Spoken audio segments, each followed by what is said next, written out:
to Gyannath Civil Muthukan. In the video, we will talk miscellaneous exercise. Question number 4. Show that the following 4 conditions are equivalent. So, this is equivalent. எல்லாமே ஒரே statement. ஒன்னுத்துக்கு ஒன்னு equal statements ன்னு சொல்லணும். So, அதை எப்படி prove பண்ணலாம் அப்படின்னா இப்போ A is a subset of B ன்னு சொல்லியாச்சு. Subsetனா இப்போ என்ன அர்த்தம்? Aல இருக்கிற எல்லா எலிமெண்ட்டும் every element of A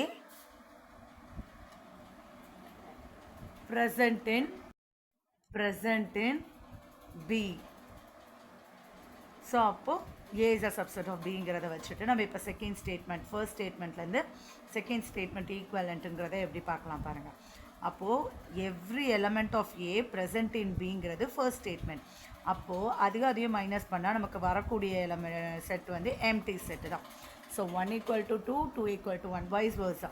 so இதுலேருந்து இப்படியே எடுங்க. அப்போ ஏபி எலமெண்ட்டை வந்து மைனஸ் பண்ணும்போது உங்களுக்கு எம்டி செட் கிடைக்கிது அப்படின்னா A is a subset of B. கான்வர்ஸ்லையும் அது கரெக்டாக. ஸோ இப்போ ஃபர்ஸ்ட் ஸ்டேட்மெண்ட்லேருந்து third statement A union B is equal to B. Already ஏல இருக்கிற எல்லா எலமெண்ட்டும் பியில் இருக்குது. ஸோ அப்போ பியும் யூனைட் பண்ணி எழுதும்போது வரக்கூடியது என்னது? பி தான். ஸோ அப்போ ஏ யூனியன் பி பியாக இருந்துச்சு அப்படின்னா A is a subset of B. So vice versa.